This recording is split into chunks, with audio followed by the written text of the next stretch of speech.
Depois do anúncio de ontem, às 17 horas, nós recebemos uma série de subsídios de pessoas que operam nos mercados, salientando que aquilo poderia acarretar algum tipo de problema e passar uma mensagem que não era a desejada pelo Ministério da Fazenda.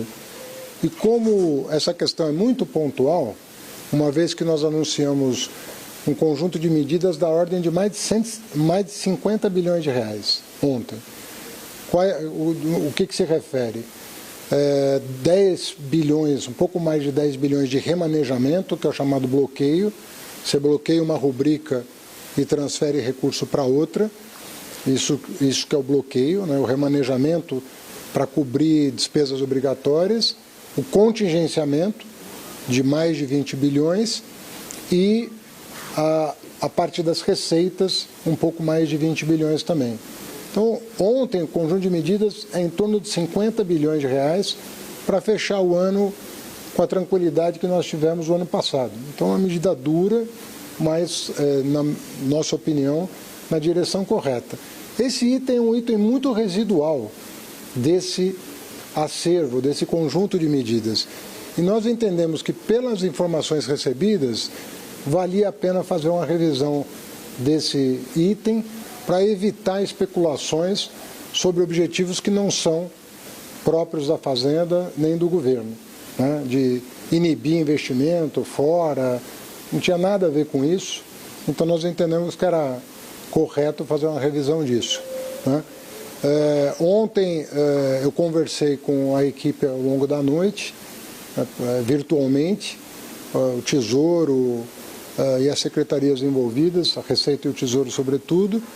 Comuniquei às 8 da noite para o Bruno Moretti da Casa Civil que muito provavelmente nós estamos analisando a possibilidade de rever um item do decreto para deixar a Casa Civil a postos caso fosse necessário, mas para o fim da noite nós entendemos que a revisão era justa, era correta, mandamos para a Casa Civil a redação e o decreto de revisão foi processado e já está publicado no Diário Oficial, numa edição extraordinária de hoje pela manhã. Então, só para dizer que já está publicado no jornal, o secretário do Tesouro vai manter contato com as pessoas que entraram em contato conosco, a quem inclusive nós agradecemos, porque nosso diálogo com o mercado tem sido constante, não temos nenhum problema em corrigir rota, desde que o rumo traçado pelo governo seja mantido, né, de reforçar o arcabouço fiscal, cumprir as metas para a saúde financeira do Brasil. Vamos continuar abertos ao diálogo sem nenhum tipo de problema e contamos com a colaboração dos parceiros tradicionais nossos para ir corrigindo rota, mas para atingir o objetivo declarado ontem, que é o mais importante. Então, no conjunto do que foi anunciado, está tudo mantido, mas esse item foi revisto e eu penso que vai fazer bem revê-lo antes mesmo da abertura do mercado para evitar um tipo de boataria ou especulação em torno de objetivos que o governo não tem efetivamente e que poderia eventualmente passar uma mensagem equivocada que não foi a intenção ontem. Então, foram pertinentes os apontamentos feitos e nós promovemos uma revisão do decreto e vamos manter o diálogo com o setor produtivo, o setor financeiro, trabalhadores, para ir buscando equacionar os problemas da economia brasileira. Em relação aos outros itens, transações, operações de câmbio, uso de cartão internacional, está mantido? Está tudo mantido porque é uma questão de equalizar, né? Havia muita discrepância entre tratamentos diferentes, quem tinha uma brecha, a gente fechou as brechas, né? Lembrando que esse governo provavelmente é o que tem as alíquotas mais baixas de IOF. Se você considerar as alíquotas praticadas ao longo de 4 anos do governo anterior, elas eram muito mais elevadas, né? Então nós entendemos como um movimento correto fazer essa adequação de redução, mas corrigindo as distorções. Ministro, licença, essa mudança de posição tem a ver com o retorno que o mercado deu em relação à aplicação do IOF? E eu gostaria de saber se o presidente do Banco Central havia sido informado. Qual é a relação que a Fazenda tem com o Banco Central, né? Para deixar claro? Cada um tem um mandato, e no que é mandato exclusivo de um e de outro, né? Governo de um lado, Banco Central autônomo de outro, não há uma revisão. Eu não revejo decisões do Banco Central e o Banco Central não tem um procedimento de passar as medidas do governo. Que há uma troca que há um diálogo sobre economia, sobre a necessidade de corrigir despesa, corrigir receita, ordem de grandeza mas não há uma abertura na minúcia, né? Um decreto do presidente não passa a redação pelo Banco Central, nunca passou, né? É o que eu estou te falando. Nós mantemos conversas sobre o rumo traçado, onde buscar os objetivos comuns, tentar harmonizar as políticas. Eu entendo que a decisão de ontem busca harmonizar a política monetária e fiscal, né? Estou falando que 96%, 97% das medidas anunciadas estão mantidas, vão na direção correta, estão sempre buscando harmonizar, mas o procedimento é esse. E há coisas comuns que são tratadas no Conselho Monetário Nacional, quando a prerrogativa é do Conselho Monetário Nacional. Tá bem? Mas ontem o Durigão disse que o Galípolo tinha sido avisado e depois o senhor disse que não tinha dado encostado. Ficou bem explicado para a gente. Eu faço questão de explicar. Eu converso com o Galípolo frequentemente e eu disse a ele que nós íamos tomar medidas em relação à despesa, em relação à receita, mas conforme eu respondi, a minúcia do decreto não passa pelo Banco Central. Então não há uma análise criteriosa, medida a medida, de decisões do presidente da República no Banco Central. Não é esse o procedimento. Mas uma medida de OEF, do jeito que foi colocado, não poderia arranhar a credibilidade do Banco Central? Não, porque quando o Banco Central, no gozo da sua autonomia, toma medidas do seu mandato, isso também não passa pelo governo. Então é natural que seja assim. Agora, troca de informações houve. Nós conversamos, eu e o Galípolo, toda semana nós conversamos, não é essa semana. Troca impressões, então é só qualificar o nível da conversa que houve com ele para evitar também que ele tenha que responder por uma coisa que é atribuição da Fazenda e responsabilidade da Fazenda. Então, temos que evitar esse tipo de confusão. Então, uma espécie de proteger o presidente do Banco Central? Então? Não é que ninguém está protegendo ninguém. Ao contrário, é um decreto de responsabilidade da Fazenda Nacional. Então não vamos confundir as atribuições de cada um. Por gentileza, para que fique claro, porque para mim ficou um pouco nebuloso. Ontem, durante a coletiva, o senhor falou exatamente tentando explicar um boato que teria chegado em relação a esse IOF, exatamente em relação a esses Não. do exterior. O que me chegou por escrito era o IOF sobre dividendos, sobre remessa de dividendos. Do exterior. Para o exterior. Isso não estava nunca esteve em pauta. Certo. Então, em relação ao que foi reajustado agora. O que chegou, Então, a boataria ontem, ao longo da coletiva, era sobre JCP, dividendos e remessa de dividendos para o exterior. Não tinha nada a ver com investimento, entendeu? Que foi o objeto dessa revisão. Ministro, bom dia. Guilherme Oliveira, da Bandeirantes. 2 pontos. Esse recuo foi muito voltado ao mercado financeiro, né? Uma medida voltada ao mercado financeiro. Eu queria que o senhor pudesse explicar quanto o governo vai deixar de arrecadar com esse recuo neste ano, com essa medida voltada ao mercado financeiro. E a outra parte é voltada mais para a grande massa, né? Que é a compra com cartão de crédito internacional ou então a compra de moedas estrangeiras em espécie. Essas alíquotas permanecem, né? E a grande massa que será atingida. Então, esses dois pontos... Não considero que é uma medida voltada para a grande massa, até porque o que foi equalizadas as taxas. As taxas foram equalizadas, né, para que não houvesse brechas para fugir da legislação. Isso é que foi feito, né? Então, não tem nada a ver com grande massa, muito pelo contrário.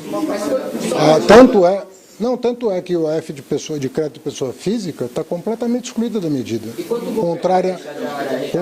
Esse ano? Deixa eu te responder completamente. Obrigado. Crédito pessoa física está totalmente excluído da medida. Então, consignado, cheque especial, cartão de crédito, está tudo excluído da medida. Não tem nada que afete o CPF das pessoas. O cartão de crédito não foi afetado. Não, foi equalizado, porque sempre foi. Mas subiu, sempre, não, sempre a alíquota sempre foi superior a 3%. Sempre foi. Tinha uma queda, né? Tinha uma Não. queda e agora vai voltar a subir, correto? Não teve uma queda. Nós estamos praticando um IOF menor do que o governo anterior. Pode checar. Na compra de moeda estrangeira em espécie também. Nós estamos praticando o IOF menor do que o do governo anterior. Significa Então, quando alguém da oposição falar disso, tem que perguntar quanto que eles cobravam e quanto que o atual governo está cobrando. É menor do que o governo anterior. Mas equalizar é aumentar? A gente não entendeu. Porque havia brechas de escapar. Essas brechas foram fechadas. Fechadas é aumentar. Oi? Fechar significa aumentar. Que você não vai permitir o abuso da forma, você não vai permitir a sonegação. Então não houve aumento nesse caso. Impedir a sonegação não é aumento de Mas taxa. houve um reajuste de 1% para 3,5%, né? Na compra do cartão internacional e a aquisição... Não, também de a taxa é a mesma. A taxa é a mesma. Não houve alteração. É que às vezes as pessoas usavam expedientes que não estavam contempladas na legislação. Sobre o impacto, é um impacto muito baixo. Estou falando aqui que as medidas somadas são da ordem de 54 bilhões. Nós estamos falando de menos de 2 em relação ao que foi revisto hoje. E em função de ser tão pouco diante do que foi anunciado, com a repercussão que teve em função dos subsídios que nós recebemos ontem, nós decidimos rever. Foi exatamente disso que se trata. Entendeu? Eu tenho uma dúvida, perdão.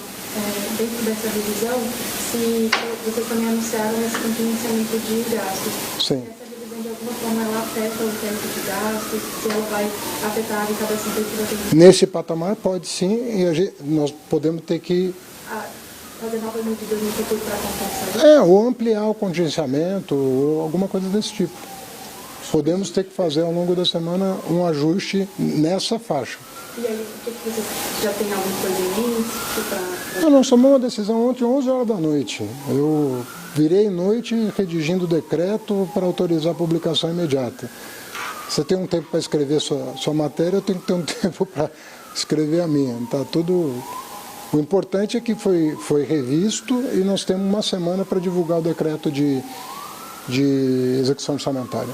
Esse recuo, ele significa um desalinhamento dentro do governo, porque na comunicação de trazer isso primeiro anunciado, depois se volta atrás, como é que está sendo feita essa Não, nós já... É que nem sempre há um acompanhamento na minúcia, mas muitas decisões do Conselho Monetário Nacional, por exemplo, de um ano para cá, foram revistas. Muitas. Se você conversar com o mercado imobiliário, com o agro, você vai ver que várias medidas que nós tomamos sobre LCA, LCI, CRI, CRA, nós aprovamos determinadas medidas no Conselho Monetário Nacional e recebendo do mercado a repercussão, as consequências, o detalhe, nós fizemos alterações pontuais. Isso é a prática do Conselho Monetário Nacional e tende a ser assim com esse tipo de questão regulatória, que é a atribuição ou do CMN ou da Fazenda. As questões regulatórias, elas nem passam pelo Congresso porque elas são de fácil correção. Então, muitas, se você pedir para a Fazenda, nós podemos encaminhar para vocês várias decisões que foram corrigidas pontualmente ao longo dos meses, justamente no sentido de propiciar o melhor entendimento do que se espera. Tá bem? Ministro, só insistindo na questão da equalização que o senhor colocou, só para entender melhor, o senhor está querendo dizer que o governo anterior reduziu demais a alíquota? Não, colocou ele num patamar histórico. O governo anterior não reduziu a alíquota. Ele baixou um decreto para que nós reduzíssemos, né? Mas ele cobrou o tempo todo. alíquotas superiores às praticadas hoje. Se você comparar as alíquotas praticadas ao longo dos 4 anos do governo anterior, todas elas bem superiores às que são praticadas hoje. Então, se você fizer a comparação, você vai concluir que não é isso que está acontecendo. Ministro, os 20 bilhões, eles estavam contemplados no relatório, Sim. Já estava contemplado? Sim. Tá bom? Mais uma última pergunta, que eu estou com bastante trabalho aqui. Sem problema. A revisão desse decreto, o senhor disse agora que pode ter um impacto de algo em torno de menos de 2 bilhões de reais. Sim. Eu queria saber, essa revisão, o senhor está falando de 2025, e se já 2025. tem uma estimativa para 2026, que a arrecadação era praticamente o dobro, 41 bilhões, que era a estimativa. Tem esse número também para 2026? É exatamente a mesma proporção. Mesma proporção. Sim. Pode ser algo em torno de 4 Sim, bilhões? exatamente. Tá bom? Mais um. O que você achou da criação do mercado? Você acha que foi exagerada? Qual que é a sua opinião? Não, não considerei exagerado. Bastante diferente do que aconteceu em dezembro. Né? Em dezembro teve aquela reação exagerada que depois acomodou. Né? Depois que foram explicadas as medidas de novembro, tinha um grande preconceito contra o PL do imposto de renda, que isenta as pessoas que ganham até R$5 mil. Teve um grande balbúrdio em torno da coisa, quando foi explicado, atenuou. Então, ali havia desinformação. Nesse caso, não. Não houve desinformação. Houve, ao contrário, houve uma reação informando corretamente as implicações, o que ensejou a revisão. Não tivesse a questão técnica, não seria revisto. Havia uma questão técnica a ser discutida. E eu repito, a Fazenda faz isso rotineiramente. O Conselho Monetário Nacional, a todo momento, está revendo normas regulatórias para melhorar o ambiente de negócio. Essas quatro instrumentos financeiros que nós temos, LCI, LCA, CRI e CRA, então, semana passada passaram por uma revisão. E a todo momento nós estamos corrigindo e observando como é que o mercado se comporta para calibrar o que nós queremos, qual é o objetivo que nós queremos. É o que está acontecendo hoje. Ocorre que, dada a repercussão, nós tivemos que ser rápidos na revisão, porque, ao contrário das outras decisões que nós tomamos, nós tínhamos tempo um tempo maior para rever. Esse caso foi detectada essa questão técnica, a equipe técnica processou e julgou pertinente as objeções. Tá bom? Foi feita a revisão, né? Você quer estampar alguma coisa? Não passa a mensagem, o IOF não passa a mensagem, e o mercado se estressa com isso, de que o ajuste sempre está sendo feito pela arrecadação. Você lança uma medida... Mas 30 contra 20 está sempre... Faz a conta, 30 é maior que 20? O mercado reage a isso, né? Não, mas 30 é maior que 20 ou menor que 20? Não. Maior. Então, não está. Então, não é verdade. O recurso do governo não pode causar um novo ruído para o mercado financeiro de não cumprimento da meta fiscal? Não, porque conforme eu estou te falando dos 54 bilhões anunciados ontem, nós estamos falando de 2. É disso que nós estamos falando. Tá bem? Obrigado, gente.